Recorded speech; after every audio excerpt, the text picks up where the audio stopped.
Programa Diálogo com Edmo Bernardes. Apoio Valorap, BPO, Auditoria, Consultoria e Tecnologia. A CIRP, valorize o perto, valorize o próximo.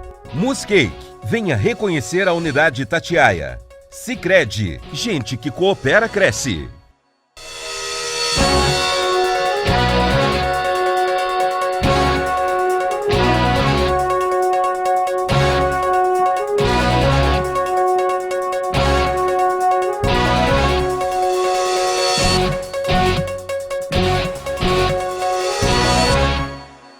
Olá, estamos iniciando mais um diálogo e recebendo o governador do estado de São Paulo, João Dória. Obrigado, governador, por falar conosco aqui da região de Ribeirão.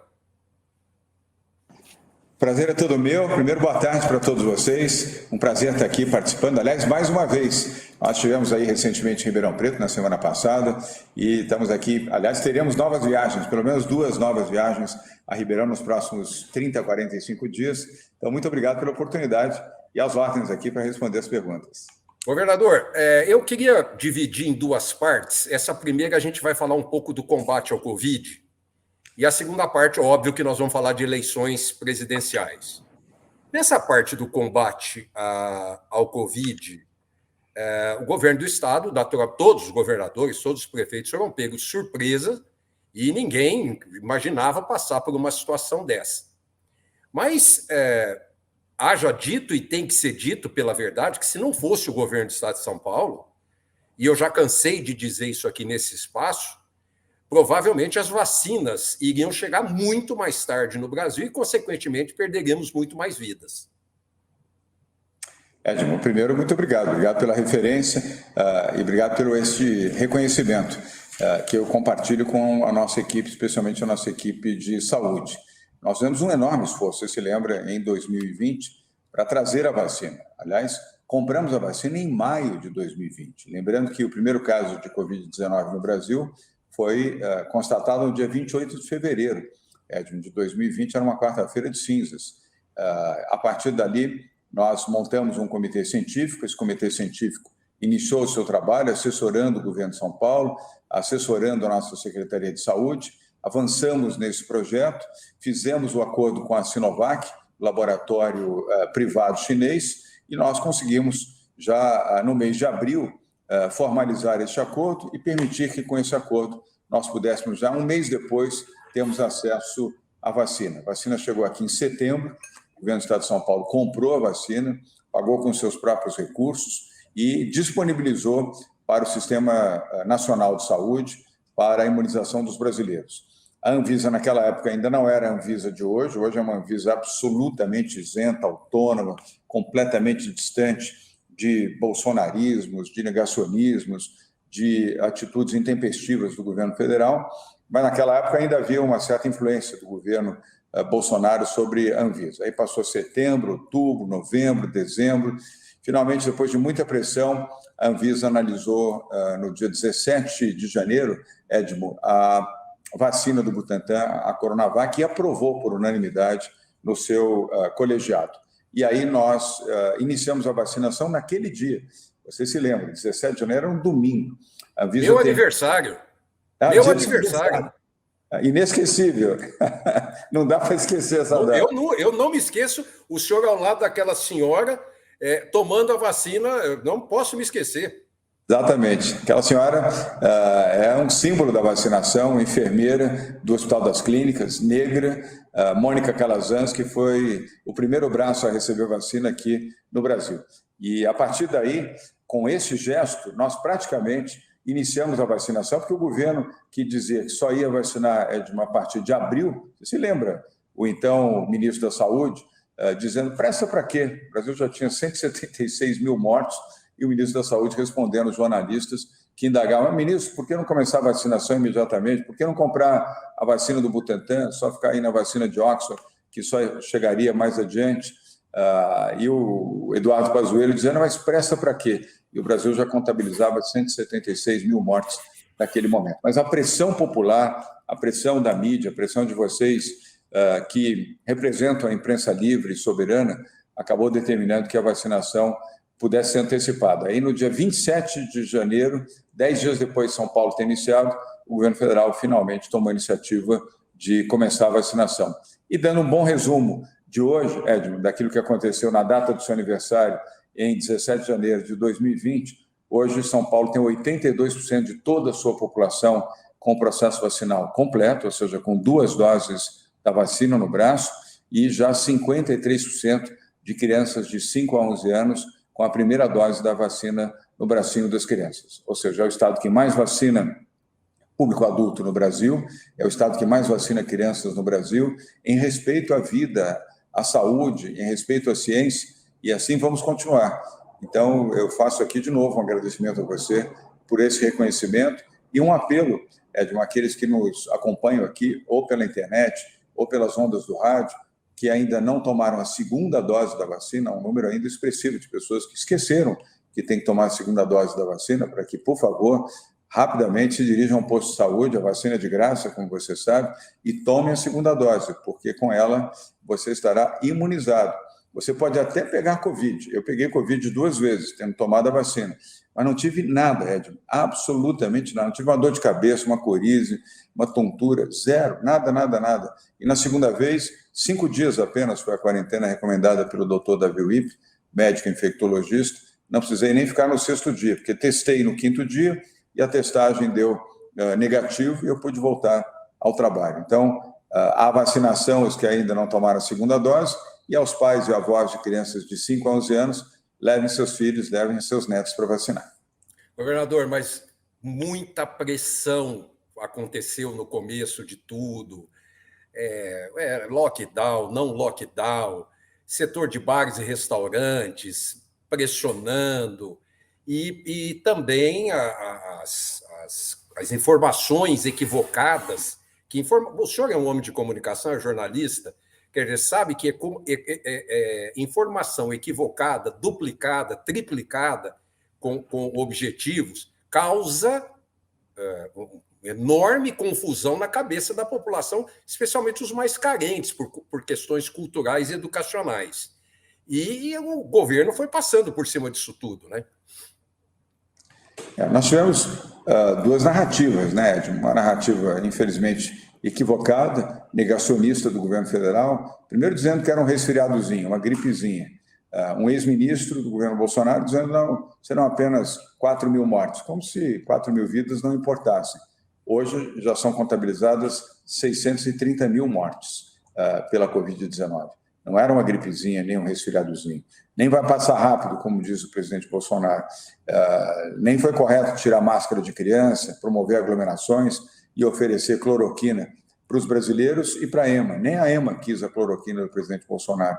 É um grande equívoco, um equívoco ruim, que prejudicou muito o Brasil, prejudicou a compreensão da importância da vacinação, a importância do uso da máscara para proteção, a importância do distanciamento, do uso correto do álcool em gel, dos hábitos melhorados de higiene com a lavagem das mãos de forma correta e com mais constância. Tudo isso foram 2 narrativas. Até hoje acontece. Há pouco tempo, o Ministério da Saúde ainda divulgou no seu site, o site oficial, o kit cloroquina, um absurdo completo. Não há nenhum médico responsável no mundo com um mínimo de discernimento de responsabilidade que recomende cloroquina no combate à Covid-19. Não há nenhuma evidência de que cloroquina preserva, salva vidas diante da ameaça da Covid-19. E até agora, tem 3 semanas o Ministério da Saúde divulgou isso, gerando mais uma polêmica gigantesca na opinião pública brasileira. Então, é difícil você vencer a Covid e vencer a ignorância também. Felizmente, aqui em São Paulo, venceu a saúde, venceu a ciência, venceu a vida. Aqui a ignorância não venceu, Edmo. Aqui não é a terra da cloroquina, não. Aqui é a terra da vacina. E da azitromicina.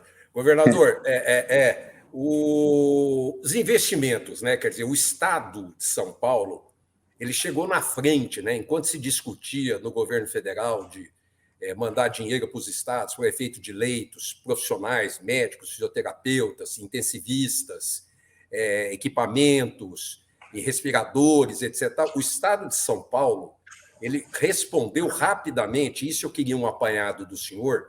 Eu entrevistei a Patrícia Ellen o ano passado e ela deu números interessantes, importantes do investimento do governo do Estado. E depois eu também queria que o senhor já quiser emendar na questão social, que o governo do Estado também fez os vales, os tickets, etc. e tal. Então, eu queria um apanhado desse, por favor. Obrigado. Edson, sim, nós tínhamos, para você e os nossos ouvintes internautas terem uma noção, São Paulo tinha 3.500 leitos de UTI antes da pandemia, até março de 2020. Hoje nós temos 8.000 leitos de UTI, estou até arredondando um pouquinho para baixo, para ficar mais fácil de lembrar. Ou seja, nós mais do que duplicamos o número de leitos de UTI, unidades de terapia intensiva, aqui no estado de São Paulo, para atender inicialmente os pacientes de Covid e hoje pacientes de Covid e pacientes de outras anomalias também. Então, isso deu muita robustez, melhorou muito o sistema público de saúde em São Paulo, que já era bom, diga-se de passagem. O SUS, aliás, é um sucesso em São Paulo e no Brasil, de maneira geral, uma das poucas referências positivas do Brasil é o Sistema Único de Saúde. Mas aqui em São Paulo nós aceleramos muito, compramos respiradores, compramos os monitores, conseguimos doações do setor privado. Só do setor privado foram arrecadados 2 bilhões e 57 milhões de reais.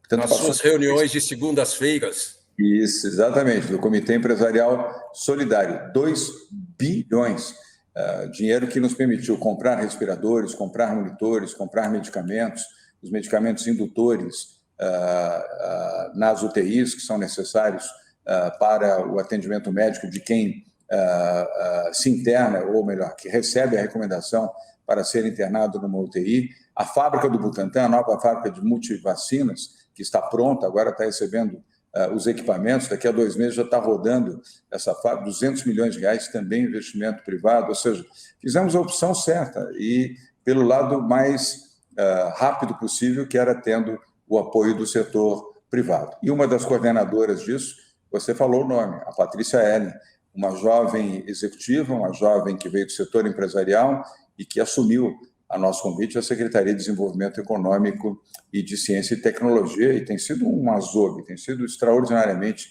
bem sucedida. E iniciamos também os programas sociais, como você lembrou, a Bolsa do Povo, que hoje, nas suas diferentes vertentes, atende até 2 milhões de brasileiros vulneráveis aqui em São Paulo. Lançamos o programa do Alimento Solidário. O ano passado foram entregues 4 milhões e 300 mil cestas do Alimento Solidário. Este ano serão mais 4 milhões de cestas também. E são cestas robustas, Edson, são cestas de 25 quilos de alimentos. Uma cesta básica normalmente tem de 12 a 15 quilos, essa que você pode comprar no mercado. As que o governo de São Paulo montou e distribuiu tinham 25 quilos de alimentos. E fizemos o Vale Gás também. Muito antes do governo federal pensar em fazer, e não fez ainda, nós iniciamos, logo na primeira semana de maio, o Vale Gás, com a condição de financiar, oferecer a compra de um botijão de gás a cada 2 meses para essa população vulnerável. Nada adiantaria dar o alimento sem que essa população tivesse o dinheiro para comprar o gás. O gás que já custou R$ 60 em 2019, hoje tem um preço de mercado de 120, 125, 130, 150, 160, 170. Algumas cidades no Norte e Nordeste custa R$ 200. Você compra em prestações um botijão de gás, tamanho o aumento de preço que teve, e sem contar a inflação também, fruto de um desgoverno como esse que nós temos em Brasília. Então, essas políticas sociais deram muito certo aqui em São Paulo e continuamos a praticar. E ainda introduzimos outros aspectos novos, como a dignidade da mulher, que é um programa, muito bonito e sensível, que oferece de graça o absorvente feminino para jovens, meninas jovens e mães de famílias vulneráveis, que não têm dinheiro para comprar um absorvente. E uma mãe que não tem o absorvente, ou ela falta ao trabalho, ou ela falta na busca pelo trabalho, ou ela usa outra coisa que não é o absorvente, o que afeta e pode prejudicar fortemente a sua saúde. Eu nem vou falar o que usa em respeito a você, aos ouvintes e aos internautas, mas isso não é humano, isso não é razoável. Hoje nós fornecemos e entregamos em casa dessas mães vulneráveis e que têm filhas vulneráveis também, o absorvente para a mulher, porque também meninas na faixa etária onde tem os seus ciclos menstruais faltavam às aulas porque ficavam com vergonha, evidentemente, de ir à escola sem ter a proteção de um absorvente. Nós fizemos isso aqui em São Paulo, uma atitude de muita dignidade. E, por último, a educação, com Rocieli Soares, uma transformação no estado de São Paulo na área da educação. São Paulo hoje tem 2.050 escolas de tempo integral, tem 1.122.000 crianças estudando em escolas de tempo integral. E sabe quantas eram quando nós chegamos aqui ao governo em janeiro de 2019? Eram 100.000. Eu nunca critiquei, nem falei mal dos meus antecessores por terem feito escolas de tempo integral, ainda que poucos. Eu sempre entendia que era melhor ter, mesmo tendo poucos, do que não ter. Mas nós demos um salto extraordinário, de 364 escolas para 2.050 escolas de tempo integral em 3 anos.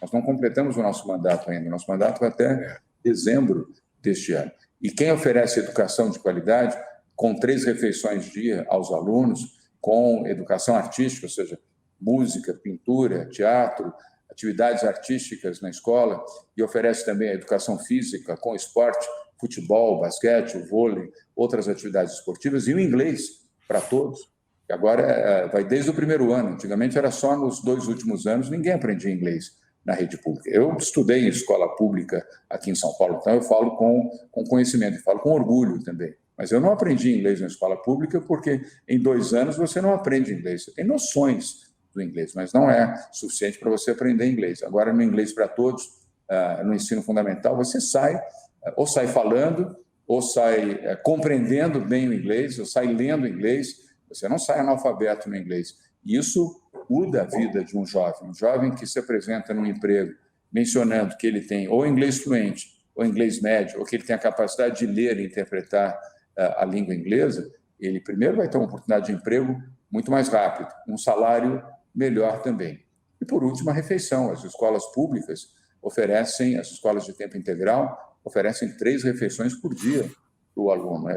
Para quem não tem o que comer em casa, ou tem muita dificuldade de ter alimentação, você tem carne, tem frango, tem frutas, tem verdura, tem arroz, tem feijão, tem batata, tudo isso numa segurança alimentar, para quem não tem, faz muita diferença. Eu que já tive dificuldade na minha vida, no início da minha vida, onde não tinha carne em casa, porque minha mãe não tinha dinheiro para comprar carne, sei o que é isso. Então, são políticas sociais das quais nós temos muito orgulho de estarmos fazendo aqui em São Paulo, Edson. Governador, eu vou chamar um intervalo rapidinho, daqui a pouquinho estamos de volta.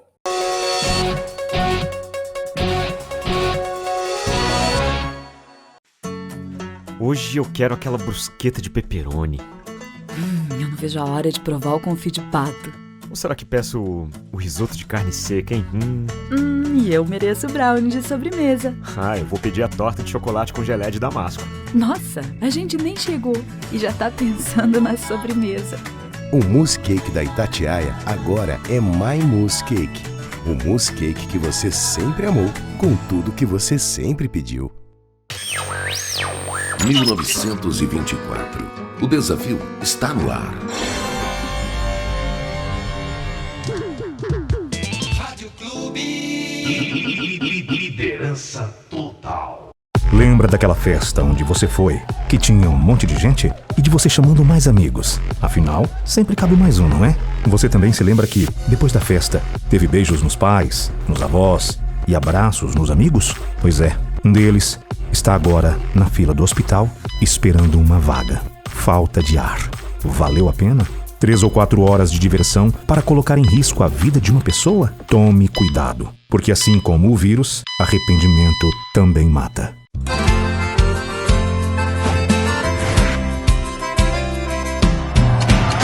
Eu vou poupar de montão, insultar o maior dinheirão. Promoção Poupança Premiada Sicredi. A sua economia pode virar um dinheirão. Eu vou poupar de montão e aproveitar a maior promoção. Posso até ganhar mais de 1 milhão. É Sicredi. Quanto mais poupar, mais chances de ganhar. É poupança.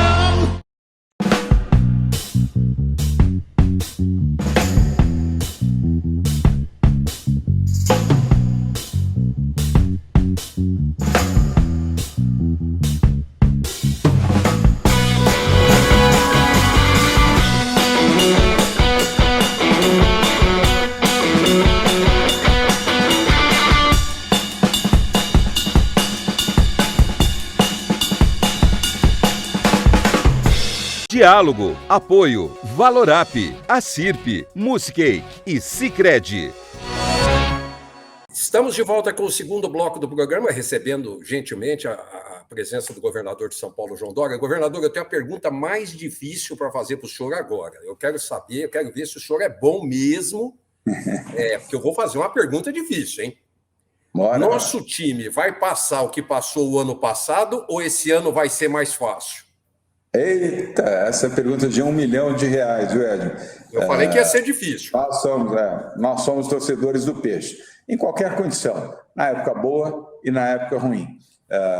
Nós estamos numa época ruim, mas tivemos uma época pior. O ano passado foi, acho que, um dos piores anos da vida do Santos Futebol Clube. O Santos estava lutando para não ser rebaixado, coisa que eu não me lembro nos anos recentes de uma situação como essa. Não fomos rebaixados, lembrando que vários outros grandes clubes foram nos últimos 10 anos. O Santos não foi. Vamos ver agora. O Santos melhorou um pouquinho no Campeonato Paulista. Os primeiros jogos foi razoavelmente bem, não foi plenamente bem, porque empatou um jogo que podia vencer e perdeu um jogo que não podia perder.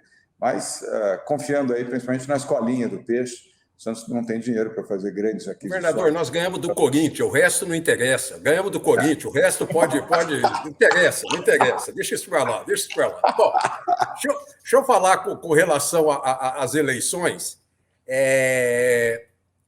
O senhor deu um passo no Estado de São Paulo, que foi a reforma administrativa. Por algum acaso, eu estava no Palácio dos Bandeirantes com o Kleber, no dia que o senhor estava, se não me engano, em Dubai, e o Carlão Pinhatari tomou posse como governador, e o Carlão usou uma expressão dizendo que o senhor tinha dito para ele que a caneta estava cheia de tinta. Ou seja, pode assinar que tem grana no cofre. Ou seja, a reforma administrativa ocasionou um reforço no caixa do Estado de São Paulo. Naturalmente, que esse é o peito de quem quer assumir a presidência da República e, de fato, levar as reformas para a federação.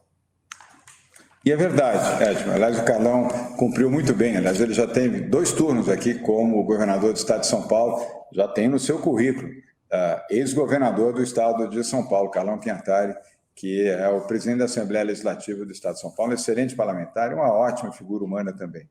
Só não é torcedor do Peixe, mas aí a gente perdoa. Todo mundo tem defeito. Pois e esse a gente perdoa. Mas São Paulo fez a reforma administrativa, a reforma fiscal e a reforma previdenciária, 3 reformas fundamentais na Assembleia Legislativa, debatendo e respeitando, evidentemente, a posição dos parlamentares, os que eram a favor e os que eram contra. Vencemos e aprovamos as 3 reformas, e isso colocou, Edmo, nos cofres do Estado, no ano passado e nesse ano, um total de 52 bilhões e 600 milhões de reais. E hoje São Paulo tem 8 mil obras em execução. Vou voltar a repetir, Edmo. 8 mil obras em execução no Estado de São Paulo. São 200 mil trabalhadores vinculados a essas obras. Quais são as obras? Metroviária, ferroviária, rodoviária, de saneamento, em aeroportos regionais, em portos, em infraestrutura dos municípios, na rede pública de ensino, mais de 2.500 escolas sendo completamente reformadas, no próprio ensino, R$1 bilhão só na aquisição de tablets para a rede pública de ensino, mais R$2 bilhões na reforma das escolas, na climatização, ar-condicionado nas escolas públicas e estaduais, mais os computadores, o Wi-Fi e a tecnologia que foi embarcada em todas as escolas no Estado de São Paulo, os investimentos na área de segurança pública, na área de saneamento, no agronegócio, tudo isso fruto dessas reformas que deixaram mais dinheiro em caixa e diminuíram o tamanho excessivo do Estado, onde ele não precisava atuar, delegou e passou para o setor privado, concedeu ao setor privado e trouxe um caixa que faz de São Paulo hoje o estado mais saudável da federação. O estado que tem a melhor condição de caixa no Brasil hoje é o estado de São Paulo, com estes 52 bilhões e 600 milhões de reais para fazer políticas públicas, e é o que nós estamos fazendo para ajudar as pessoas, principalmente os mais pobres e os mais vulneráveis. Essas 4 bilhões de cestas do alimento solidário, 4 milhões, perdão, de cestas do alimento solidário, estão sendo compradas, elas são compradas mês a mês, para a população vulnerável com esses recursos. Então, está certo você, mais uma vez, ao fazer essa lembrança, porque isso ajudou a corrigir o empobrecimento do Estado, que, infelizmente, ele obteve muito em decorrência do ano de 2018. Eu não estava ainda aqui, eu assumi no dia 1º de janeiro de 2019, e nós recuperamos graças a essas reformas. Hoje, São Paulo é um estado invejado, exatamente pela posição que tem de caixa, de recursos e de obras. 8 mil obras em execução no estado. É difícil caminhar por algum município dos 645, onde você não tenha pelo menos uma obra expressiva acontecendo naquele município.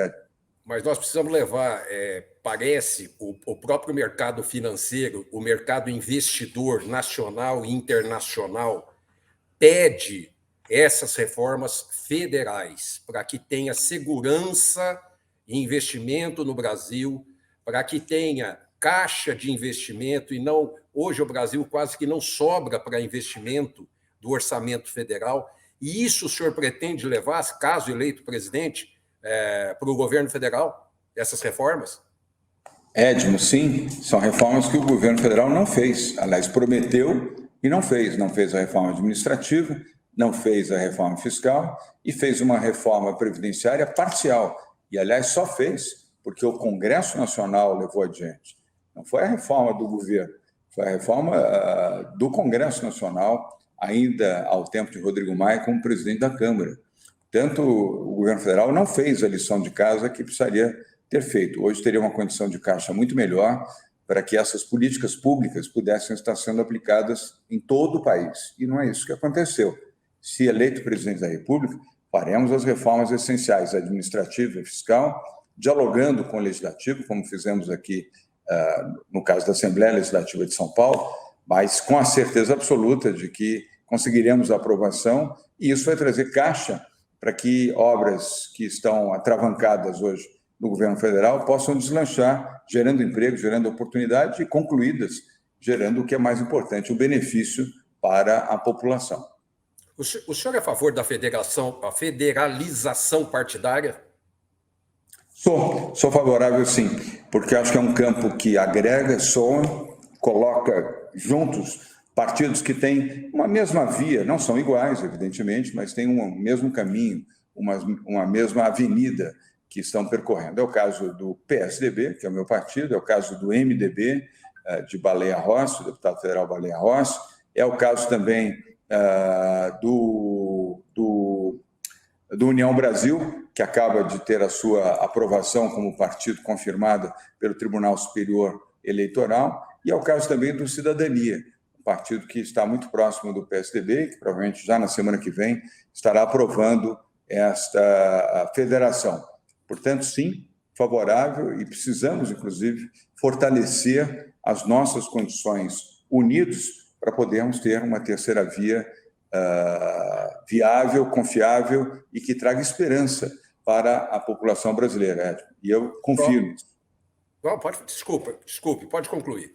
Não, eu estava concluindo. Eu confio nisso. Eu tenho sempre muita esperança no Brasil. Eu não desacredito do Brasil. Eu amo o meu país, amo o meu povo. Eu trabalho de graça, Edmo. Alguém pode perguntar, mas como alguém pode trabalhar de graça? Eu comecei a minha vida como office boy, aos 13 anos de idade. Estou com 64 anos. Trabalhei muito.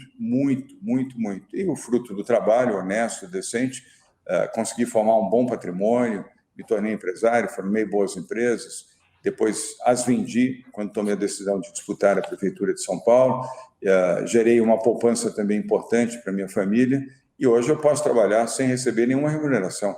Eu trabalho de graça como governador de São Paulo, mas faço isso com um enorme orgulho, não estou falando isso para ter a piedade de ninguém, mas para que as pessoas possam saber. E faço isso com um enorme orgulho. Chego aqui muito cedo, antes das 8 da manhã eu estou aqui, só saio depois das 11 horas da noite, ou seja, é uma jornada de 16, 17 horas de trabalho por dia, mas faço feliz, Edmo, faço feliz, porque a cada pessoa que eu encontro na rua, na periferia, nos locais onde eu vou visitar, e que me abraça e me diz, olha, muito obrigado, graças ao senhor, hoje eu tenho onde morar, tenho o meu trabalho, ou tenho o meu alimento na minha casa, isso traz para mim uma satisfação extraordinária. Aliás, a minha melhor recompensa, Edmo, é isso, é eu ver o povo é ouvir essa população mais desvalida, mais vulnerável, agradecendo por algo que concretamente ela recebeu. Obrigado, governador. Chegamos ao final. Espero poder contar com o senhor em outras oportunidades. Edmo, muito obrigado. Pode ter certeza que você vai contar, estarei novamente com você. Vamos combinar um dia para a gente ir lá na Vila Belmiro para assistir o jogo do glorioso Santos Futebol Clube. A Vila Belmiro, com todo respeito aos demais times, não estou desrespeitando ninguém, mas ali é o templo do futebol. Eu brinco muito, Edmo, que na Vila Belmiro não se pratica futebol, se pratica espetáculo. Gente, semana que vem estamos de volta. Até lá! Programa Diálogo com Edmo Bernardes. Apoio Valorap, BPO, Auditoria, Consultoria e Tecnologia. A CIRP, valorize o perto, valorize o próximo. Muscake, venha reconhecer a unidade Itatiaia. Sicredi, gente que coopera cresce.